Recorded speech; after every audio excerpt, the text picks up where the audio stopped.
everyone. I am thrilled this morning to be able to introduce our speaker, Dr. Val Baker. Val and I first met just under 4 years ago when she was first preparing to move to Johns Hopkins from her previous position as Director of Reproductive Endocrinology at Stanford. She's got 2 degrees from Harvard, including her MD, and then did her training at UCSF. She is currently a professor here in gynecology and obstetrics and director of the Division of Reproductive Endocrinology and Infertility here at Hopkins. She works with a number of us here in the center on a trial that I'm sure she's going to talk about in reproductive medicine, which has introduced us to all sorts of new and interesting things in clinical trials. So Val, with that, if there's anything else you wanted to tell folks, feel free to tell them, and I'll turn it over to you. All right, thank you very much, Dave. So I'll go ahead and share my screen.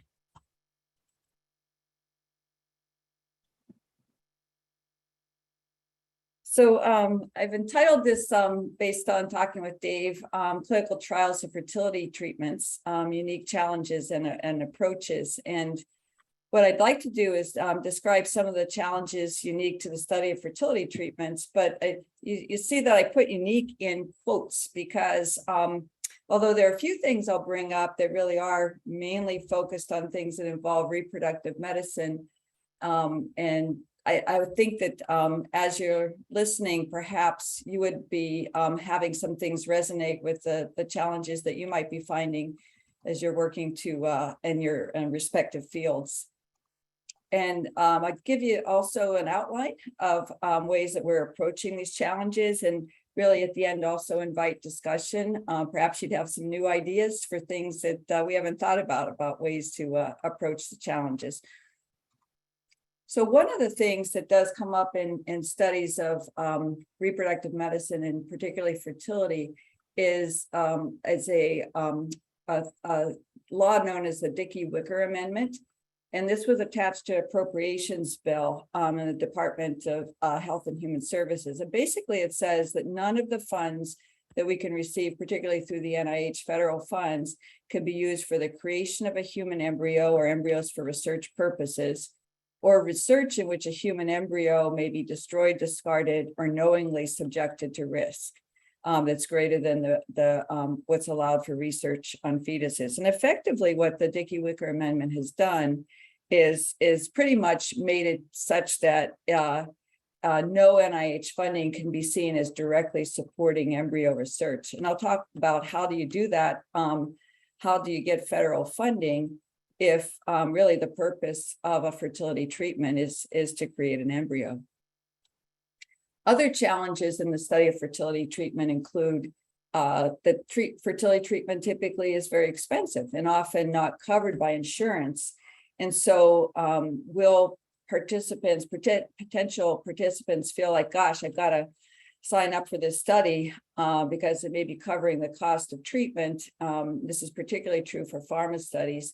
Otherwise, I can't get the treatment at all. So we're always trying to balance, respect for the time and effort that a participant takes with sort of a appearance that there's a coercion that the participants enrolling in the study. And also for comparison of treatments already available, a potential participant would ask, well, why should I be willing to be randomized? I can get either of these treatments and why don't you just tell me which one I should do, which one's better for me, and why should I agree to participate? And then in addition, for things that are new, experimental, we have to consider not only the risk to the woman and her pregnancy, but also the risk to the offspring. We also think about if there's a partner involved, how does that partner think about the participation in the research, because it would be potentially with a male partner, his child as well. And so this is something that's not unique to fertility care. It really comes up with other treatments that are for women in pregnancy. The Dobbs decision, I'm sure that most of you are all very familiar with, that basically is stating that abortion is not a protected right by the Supreme Court. Right now, this hasn't directly affected fertility care, even in the sites that we have that are participating in our studies involving in vitro fertilization. But it certainly can have an effect. It will likely have an effect in certain locations, being able to participate in some trials of reproductive medicine, as well as clinical care in those states. So what I'd like to do is take a few minutes, rather than give you kind of a laundry list of things that are unique or that we've encountered with trials in the study of fertility treatment, just go over kind of a case study that would help to put these examples in context and our approaches to them. So in order to understand treatment trials for fertility treatment, may be helpful to just very, very briefly review at a high level what's involved with in vitro fertilization. So we typically give fertility medications to grow a group of eggs. And then we perform a transvaginal oocyte retrieval to retrieve these eggs. This is done under anesthesia, so a woman does not feel any pain or discomfort from that particular procedure. Then we ask the partner, or sometimes a sperm donor, to provide sperm. The eggs and sperm are fertilized either by just putting them next to each other in the dish, or by injecting a sperm into the egg with a procedure called ICSI, intracytoplasmic sperm injection. We allow the embryos to grow for typically somewhere in the range of about 5 to 6 days in the IVF laboratory until they form what's called a blastocyst. And then we place the embryo into the uterus in a way that's similar procedure that in some respects is similar to a pap smear for a woman. It's much more involved, of course, on what's really going on an emotional level, but it's not a procedure that requires anesthesia. More recently, there's been in the last decade really a lot of utilization of a technique called pre-implantation genetic testing, or embryo biopsy. And here you see a holding pipette holding a blastocyst and several cells being removed. And this could be testing for seeing, say, if a couple knew that they are at risk of a child with, say, cystic fibrosis, or at risk of an embryo having the wrong number of chromosomes, particularly something like Down syndrome. They may elect to want to test their embryos and then place an embryo into the uterus that does not have the that particular problem that would be developing if that embryo turned into a baby.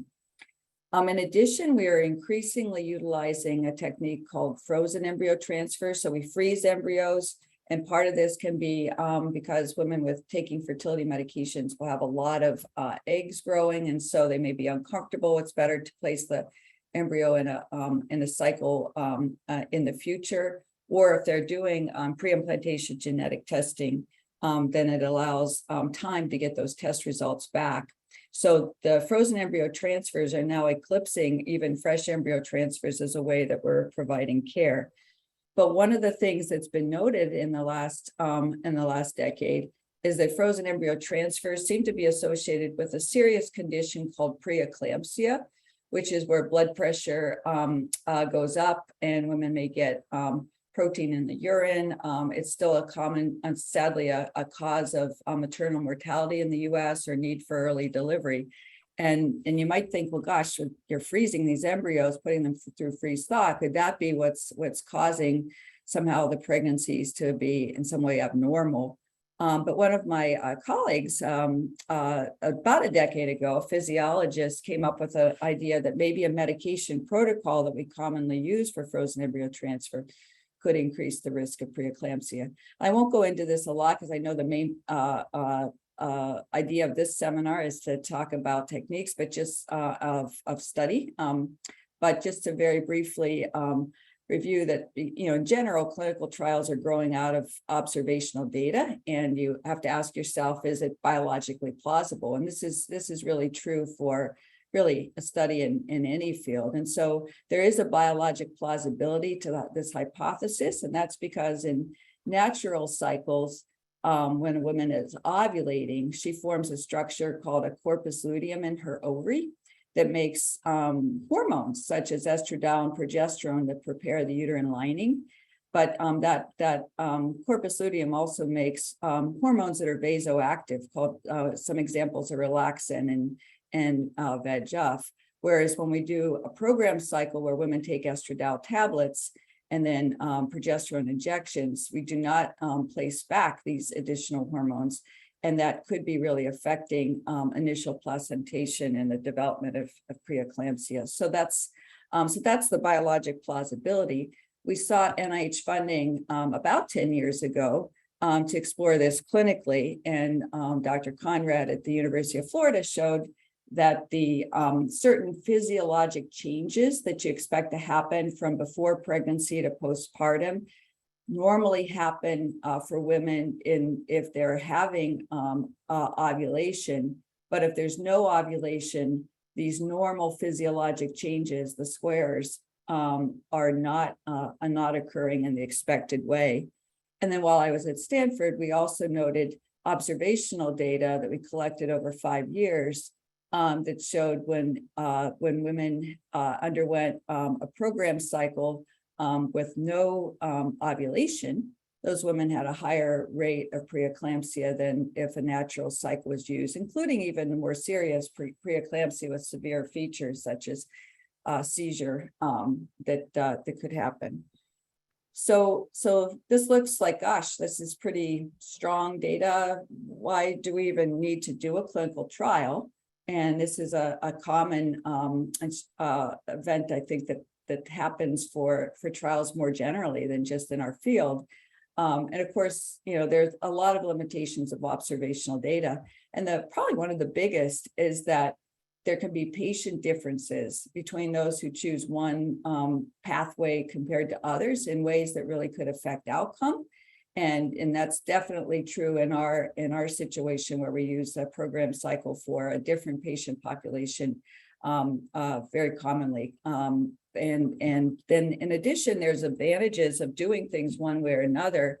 That's actually in this situation, one of the protocols of program is much more convenient. So we don't really want to abandon a treatment that's working without convincing evidence. And so that's why the NIH decided that a randomized controlled trial of this question was warranted. So as Dave mentioned, I came to Hopkins and sort of started with a blank slate as I was coming here. And very early on and I mention this because all clinical trials, a big part of their success or failure is going to be the team that's assembled. And you'll see some familiar faces. So first, we were fortunate enough to connect with Dave Shade, my colleagues, Jim Seegers and Mindy Christensen and I, to connect with him to really help to develop clinical trial design, despite a lot of the challenges that I'll outline today. There's also, it's always helpful to have family support to look at your what you're writing and seeing if it makes sense and is full of typos.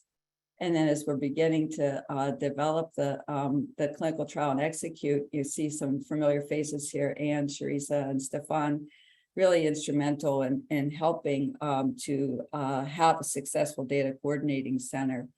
And then even Dave and I engaged our daughters to help to develop a logo for the study as well. So what we came up with was a multi-center parallel group randomized controlled trial of these two protocols in association with preeclampsia and live birth. So like a lot of trials, we had a primary aim and a secondary aim. And in this particular study, we wanted to look at the proportion of preeclampsia in women assigned to the two treatment arms with the hypothesis that the natural cycle will have a lower proportion of preeclampsia. And then we also wanted to look at the cumulative proportion of live birth in the two protocols with our hypothesis based on the medical literature that these would have similar effectiveness. We designed the trial with a primary analysis, of course, being intention to treat, but we also put into the trial pre-planned sensitivity analysis that would be looking at an as treated in case a participant did not continue stay with the assigned treatment arm. Our study design is participants planning to undergo frozen embryo transfer randomized to these two protocols, and we include participants in for up to 3 frozen embryo transfer cycles. Our study population included women who were up to age 39 at the time their embryos were created, or 41 up at the time of frozen embryo transfer, because age itself is a risk factor for preeclampsia. Of course, women had to have regular menstrual cycles, be willing to undergo a selective single embryo transfer, which we're doing very frequently now, because the risk of multiple pregnancy would be a huge confounder to our outcomes of interest. We excluded women undergoing egg donation because egg donation has been associated with such a high risk of preeclampsia, and women who are just unlikely to get pregnant because they keep having implantation failure of prior embryos, or if they're planning to transfer embryos that test chromosomally abnormal. So if I go through sort of challenges and how we've approached it, the first challenges I brought up was the Dickey-Wicker Amendment. So we really couldn't use any NIH funding that could even be perceived to be utilized for the creation of embryos. And there had to be no risk of harm to embryos. So we've approached this in a few ways. One is that we only enroll and randomize potential participants when they've already created their embryos. Another is that no study funding covers any specifics of the treatment, particularly in the IVF laboratory, such as the thaw of the embryos or the embryo transfer procedure itself. Study funding only covers the things related to the medication protocols. And then patient care costs would only cover the things that are required in addition to routine care by the study, and then participant compensation for time and effort for things like completing questionnaires. We couldn't even be perceived to be covering anything related directly to the embryos themselves. We hope at some point that this amendment would be no longer in effect. But for right now, there has to be tremendous caution in any studies that involve embryos. Another challenge is that we're primarily interested in the complication of pregnancy, not the chance of becoming pregnant. And so how do we address this in calculating sample size?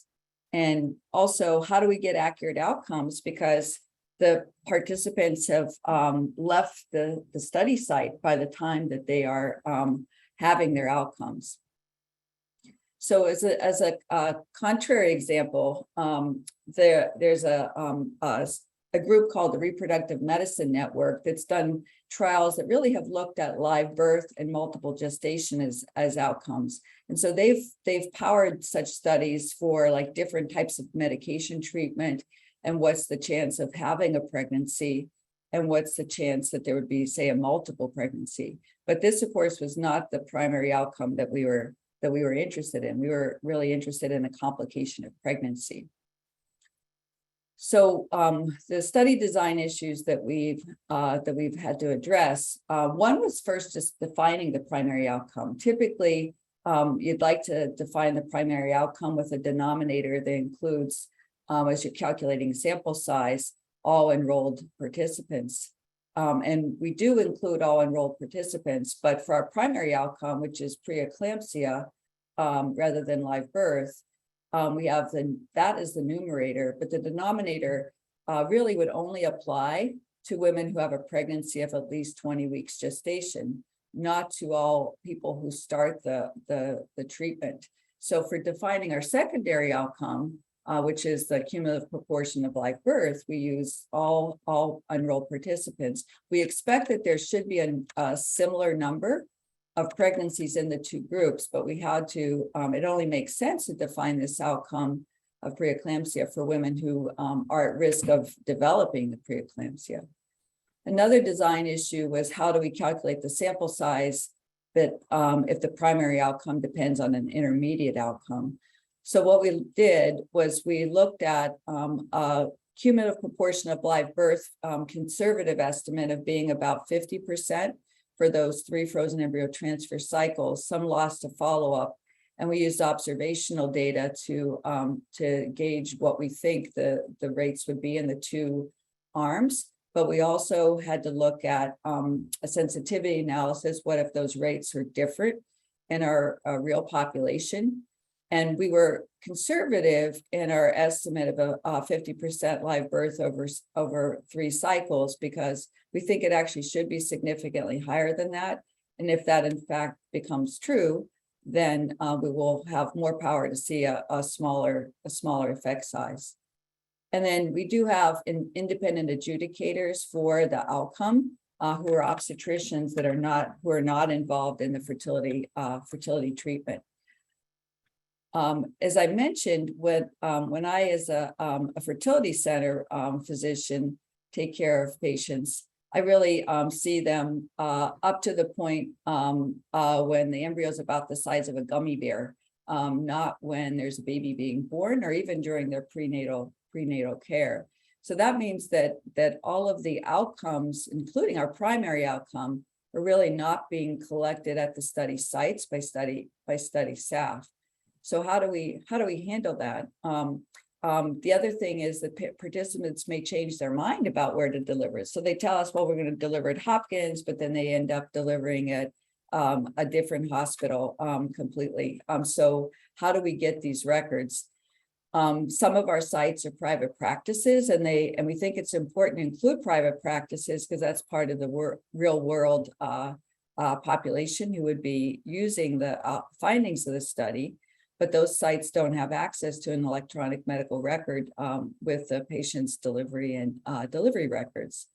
And so how will we approach this? One is that we try to really make a strong connection with participants. So the coordinator sees the participant in the first trimester obstetric scan at the fertility center, tries to find out where she's going to deliver and have her prenatal care, so we can start to request those records at that time. We're making calls to the participants each trimester. So even though they've left our care, we are trying to keep a good connection so that the participant is not lost for follow-up during those 9 months of pregnancy. We're using the electronic medical records to access prenatal care and delivery records whenever a participant is in that receiving care in a setting that's using Epic. And then we're asking participants to sign forms for record release at the 6-week postpartum study visit, because this is an important and in-person visit. And so that's another time point when we're then not trying to track down many times getting participants to try to sign the records release. And then finally, at Dave Shade's thoughts, and this was a wonderful thought, is we really switched from having abstraction of the data from those records at local sites to central abstraction by someone trained at the DCC. That allows the sites to really focus on the often difficult task of obtaining these records. And then in addition, the sites wouldn't necessarily have someone at their site who may be really an expert at finding the particular pieces of information that we need from those records, because those sites are fertility sites and not obstetricians. So another challenge is, how do you enhance enrollment when both treatment protocols are just part of routine clinical care? Participant should ask, why should I agree to be randomized? And this, of course, is not unique to fertility center studies, but as I mentioned, often patients are paying out of pocket or have a very limited benefit, and why should they agree to be randomized? Well, probably one of the biggest incentives for participants willing to be randomized is that everyone is focused on wanting to have a healthy baby, and many patients are willing to serve as research participants if they feel that would add to the knowledge to help to have a healthy baby. So one of the strategies to enhance enrollment in a study in our field, and probably in many others, is to have an important research question that's important to both patients and to clinicians, and one without a clear answer that's already known. It also takes buy-in from the clinical team, because in a study where there's recruitment happening from the individual centers, if clinicians don't believe that both treatment arms are good choices, then of course they're going to discourage their patients from being potential research participants. And then having flexibility regarding the specifics of the treatment protocol, I felt was very important, because really there are only certain aspects of the treatment that are really necessary to test the primary hypothesis. So it's not really necessary for us to say, for example, exactly what formulation of estrogen is going to be used to develop the uterine lining, because that's really not important to our primary research question. And that gives then both clinicians and potential participants the peace of mind that they can have some flexibility for those particular decisions about the care. And then identifying participants early, if they've already set up their mind as to what type of treatment they're going to undergo, then it's we're essentially too late. They're already down a path, and they're not really going to be interested in and now considering to be randomized. And this involves really active participation of a research coordinator, because having the coordinator help to identify participants before they're making that final decision as part of our IRB approved recruitment strategy. What about other strategies to enhance enrollment? One is that if there are inclusion or exclusion criteria that we initially set up, we don't want to make big changes midstream, but if we were responsive to study sites who said, well, could you make some small changes in the criteria to that maybe would be helpful in enrollment, but would not compromise the quality of the study overall. We have added clinical trial sites. I think that's a common strategy when recruitment is kind of getting off to a slower start. And then we do feel it's really fair to compensate participants for their time and effort on the research activities like blood draws and questionnaires. And then one of the other things that was suggested by one of the large private practices in our clinical trial network was really having some local reporting at each site of physician-specific referrals to the study. So it's sort of essentially making a friendly competition between the clinicians in each of the sites. We also had a challenge in defining serious adverse events that may be common to some of the other trials that you're involved with. One of the challenges is that hospitalization is normally considered a serious adverse event, but for studies involving pregnancy, we chose to remove hospitalizations and surgeries for routine deliveries from the definition of a serious adverse event, because really, you think about it, a hospitalization for delivery is the desired outcome, and to call it a serious adverse event doesn't seem right.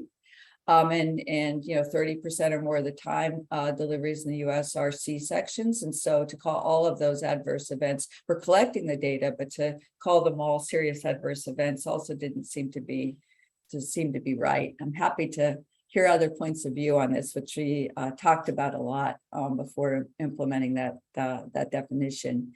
On the other hand, a hospitalization for a pregnancy complication, such as surgery for a pregnancy that got stuck in the fallopian tube, an ectopic pregnancy, or admission for heavy bleeding during the pregnancy, those are not expected hospitalizations, and we are classifying those as serious adverse events. Another challenge that we've had that perhaps you've seen in other trials you've been involved with is defining what's expected versus unexpected for a serious adverse event, which of course, expectedness and relatedness are concepts that then warrant different reporting, more prompt reporting if an event is both unexpected and potentially related to the research that's being done. And one of the things is the clinicians who are serving as site PIs, we think of often like something is unexpected because it's rare. Oh, we didn't expect this participant to develop, to have the baby have a birth defect. So we didn't expect it. So therefore it's unexpected, but that's not really the regulatory definition, as all of you probably know, because it really has to be something that's to be unexpected. It's either not known or foreseeable risk, or it's also not an expected natural progression of the underlying condition. And so this is something that we've struggled with in our particular trial. But for the most part, the serious adverse events really are expected, because things can go wrong in pregnancies that do happen routinely, actually. Another strategy that we had to implement that I think is true for all clinical trials is how do we mitigate the dropout? So one of the biggest strategies, I think, for any clinical trial is having a good connection with the research coordinator who's staying in touch with the participants throughout the study. As I mentioned, we are allowing 2 embryos to be transferred in the 3rd embryo transfer cycle, because by the 3rd cycle, participants are often getting very frustrated that they're not pregnant. They are often, as I mentioned, paying out of pocket for the cost of care. And by the time they're in their 3rd transfer, the likelihood that both embryos will implant, something is going on, it's making their chances a little less likely to become pregnant. And so the risk of a multiple pregnancy would be less if it's the third embryo transfer cycle. And then, as I mentioned, we are compensating participants for time and effort provided as the study progresses. So as each questionnaire is completed, or as participant returns for one of the visits during the pregnancy postpartum,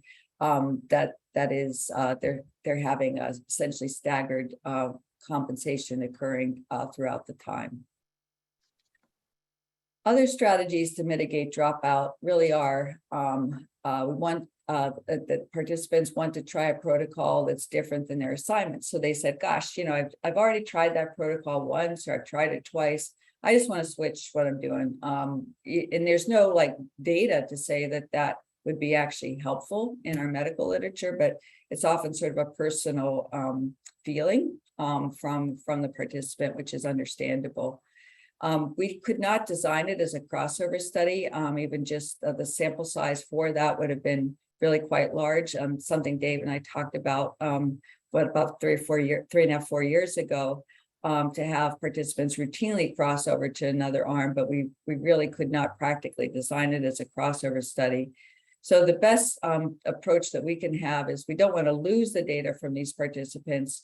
So one is that we explain from the beginning that we really are asking people to enroll who, at least as they start out, say that they're willing to stay in the assigned treatment arm for up to 3 embryo transfers. So there's education up front for the potential participants, and we actually lose a lot of potential participants because of this requirement. And then we decided that we definitely will want to continue to collect data for participants, even if they're not willing to continue in the assigned treatment arm. And although our primary analysis is intention to treat, we have included a pre-specified sensitivity analysis that's an as treated, so that if they do end up not staying in with the assigned treatment, that we would still be able to collect valuable data from those participants. And most of them are very willing to stay in the study. It hasn't happened a lot, but it is happening that participants are jumping out of their assigned treatment arm but still very willing to stay in the study. So some other challenges that are common in trials more generally. One is, of course, we never get enough funding for what we're being expected to want to accomplish. And so we have been able to add some sites who are willing to only receive the patient care cost compensation. We've also had a challenge that we launched this trial right as a global pandemic was happening with COVID. I'm sure we're not alone in that. So one of the things we've done is we have IRB approval for e-consent and telemedicine visits. So that's been somewhat helpful. And then controlling for potential confounding variables is always a challenge in any clinical trial. We hope that randomization would make the groups comparable. But for us, there's observational data in our literature that technique that I mentioned at the beginning called pre-implantation genetic testing or biopsying of embryos may affect the risk of preeclampsia. So we are stratifying the randomization so that the two arms are balanced for utilization of PGT. So in conclusion, I've tried to leave good time for discussion and questions. Really, some of the challenges in the study of fertility treatment are unique, like our need to comply with the Dickey-Wicker Amendment. But really, we all know that all clinical trials are challenging to design and conduct. Really, I think we can learn a lot from each other, and that's what I would hope to do both today and going forward in the future, and be happy to stay in touch. So thanks very much for logging on, and I'll go ahead and stop sharing and be happy to take questions. Thanks so much, Val. That was great. And so now would be a great time for questions and or discussion. So I see one question from Ms. Ying.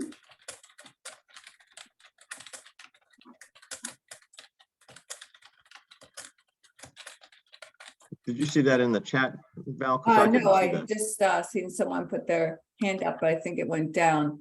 So okay.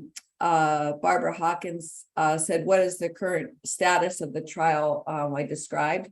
We're enrolling. We're close to 40% enrolled right now. So a bit behind the initial enrollment was essentially a time shift. We think largely due to the pandemic, which slowed everything down, not only participant recruitment, but also the study-related activities leading up to being able to launch. Janet. Oh, thank you.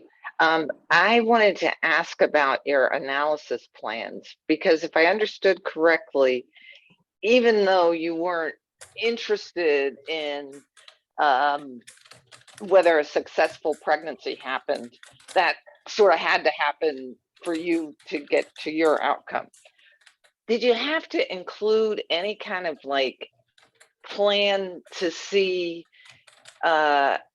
if your treatments were affecting the pregnancy rates, you know, just kind of as almost a safety outcome? Was that like required, or is that required in your monitoring plan? So I'll answer, and then Dave, also please jump in. Thank you for the question. So there is a fairly extensive literature going back 2 decades that would indicate that the 2 treatment arms would have a similar pregnancy rate. But we did make that a secondary aim to look at the cumulative live birth between the 2 arms, and we are monitoring that. I don't, of course, see that data, but we at least know the overall rate for not a divided by the 2 arms, but we know is the overall rate in line with what we had hoped or expected. And we're at about a 50% pregnancy rate per embryo transfer. That's not a delivery rate, but we're at least monitoring to make sure that the positive pregnancy test rate is in the range expected, the way that we're conducting the study. We're still blinded to whether, and that's different between 2 arms, but it was really based on a couple of decades of looking at the literature to say that we expect that they would be similar. There really haven't been large RCTs to ask that question, but we do know a lot of fertility centers, even in the US as well as worldwide, for convenience, will use the medicated program cycle protocol because it's a way easier for the the fertility centers, and it's easier for the patients to not have to essentially be on call for whatever day they're ovulating for all the monitoring and the transfer. And so it's been used widely even for ovulatory women, that program protocol. So I think even though we don't have an RCT, we know it has been used widely with similar efficacy in an ovulatory population. So I think that's, I don't know if you wanted to add to that, Dave, or if that. I mean, I think you've covered it. So that's the first secondary aim is to establish the pregnancy rates in the two arms. And as Val said, there's pretty good data to suggest that there will not be a significant difference between the two. So, go ahead, Janet. Oh, that seems like a really good idea, though, just to be prepared in case that happens. Thank you. Yeah, well, so one thing that's interesting here is that, we don't get that data point until 9 months after the women enroll in the study, and often longer than that, because it takes a while to hear about a pregnancy that has gone all the way to live birth. And as Val mentioned, we have this medical record abstraction piece for the primary outcome. That is taking much, much longer. It's well after the delivery, well after the 6-week postpartum visit, before the records are harvested and then they're abstracted. There's a really, really long delay between when things happen and when we can even begin to be aware of them, not to mention the delays then to have them adjudicated by an adjudication. So that's fairly different from many of the trials we've worked on. So I just was curious, given that you've got this intermediate outcome about your sample size calculation. You have 700 and something participants, of which you expect 300 and something to get pregnant, randomized between two groups. So that's 175-ish per group or 180 per group. And what event rate did you assume for preeclampsia in the two groups that enabled you to sort of calculate the sample size? Yeah, so Dave helped us a lot with that. So we looked at the observational data that we had previously generated, and it was actually pretty high rate of preeclampsia in the programmed arm, somewhere around 12% versus 5%, 4 to 5% in the natural arm. There have been subsequent studies that are observational that have been coming up with not too far off from that rate, a slightly lower rate of preeclampsia. But we also accounted for that because we were extremely conservative in our estimate of how likely women were to have a baby, because we said 50% chance over 3 cycles. Mm-hmm. And what we're seeing now is about a 50% at least positive pregnancy test over 1 transfer. So we feel that we would have more power to see a smaller effect size than our preliminary data. And then Dave also had, during the sample size calculation, had also done sensitivity analyses, looking at, well, what if the rates aren't, in the range that we have based on our, really well conducted, to be honest, NIH-funded observational data collection. What if by chance they're not as high? And that also was, I guess, convincing to the reviewers at the NIH that was adequate. But maybe you'd like to add to that, Dave.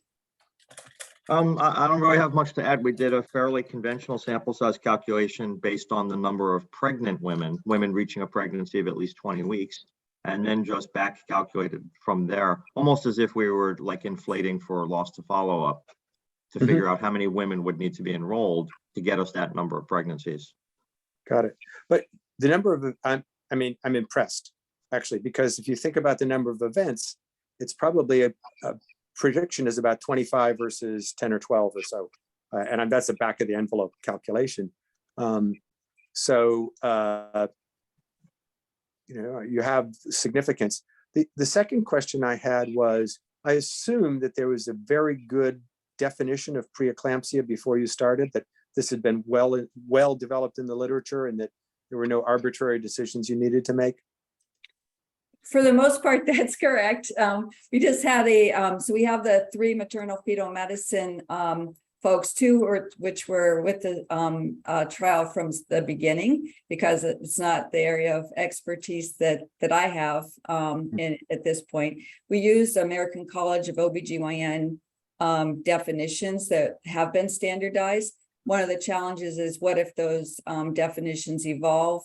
There's even now something that's being proposed called postpartum preeclampsia, which occurs like 48 hours to 6 weeks after blood pressure elevation after delivery.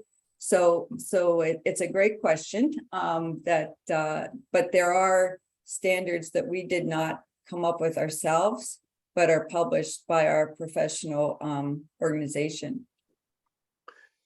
And then I have a question. I'll ask you, but Dave may be the one who answered. I assume you have a DSMC, and with that number of events, how many are you taking interim looks? Because you're going to get some penalties for that. So Dave, do you, there was one interim at 50% the way through the study. Do you want to take that one, Dave? Sure. So we do have one pre-planned interim, a formal interim look, and we've done the adjustment for that look. But it's very unlikely that we would meet the criteria for that one look to cross that threshold, because again, the number of events expected is relatively small.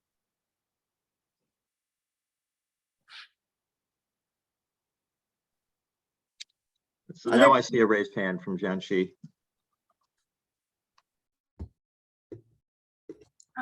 Thank you so much for the excellent presentation, Dr. Baker, and for sharing your experience with us. So I know very little about the field, but I was wondering if it is possible for a woman to cross over from like a programmed cycle to a natural cycle during the 3 cycles. And if so, yeah, how would you handle that? No, that's a great question. We did not make that part of the study design. As you know, powering for a crossover study would have really been outside of the funding that would be available.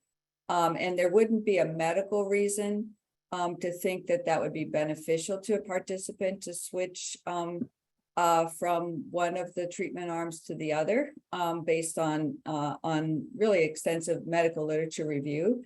However, sometimes participants just decide themselves that they are no longer willing to just do the same thing for, say, a 3rd time. They want to switch things up, and so they just on their own. And of course, we can not impose, sticking with a particular protocol. So they do switch. We've had about 10%, I believe, of participants, and it hasn't been a large absolute number, but a 10% of those who are getting into the later cycle switching. And we don't really call it switching arms, because they're still in their same assigned treatment arm, but we are still going to collect the data if they are not adherent to the assigned treatment arm. Because we could still look at the outcomes there with an as treated analysis. But you're right that it's sometimes people it's human nature, just want to do something different. If plan A is not working, they want to try plan B. Thank you. Just a follow-up question. Maybe I missed this, but why 3 cycles? Yeah, it's somewhat arbitrary, but it's also a good question. When women do infertility treatment, those who are going to get pregnant tend to do so within the first 3 to 4 cycles. Now, of course, somebody may get pregnant on their 8th embryo transfer, but it's starting to get to the point of having much lower odds. Something else is going on, and since our primary outcome is really an outcome of pregnancy, not just getting pregnant, we needed to make sure that we use study resources to focus on those who are going to be likely to have a successful pregnancy. And then in addition, it's be very unlikely that participants would adhere to any longer than that number of assigned treatments. But we also didn't want to say that, well, if you do only one cycle and you don't get pregnant, that we're going to withdraw, you're done with the study, because we know it can sometimes not work on the first try. And since our outcome, this was probably the biggest challenge as compared to other fertility studies, is that we're interested in really the health and safety of the mom and baby. But yet the outcome isn't just getting pregnant that we're primarily interested in. So we wanted to sort of walk a line between having people with that by the end of their participation in the study, they would have a good chance that they would have a baby. Yeah, I feel this is a challenge, because if we just do like one cycle, then the chance that women switch treatment groups may be lower, but then we may have a lower proportion of women getting pregnant. So that's like a balance. Thank you. That's right. Yeah. Any other questions or comments, or any parallels in other fields that you've seen of challenges that you've found that may be enlightening to us, or just even sort of or to others?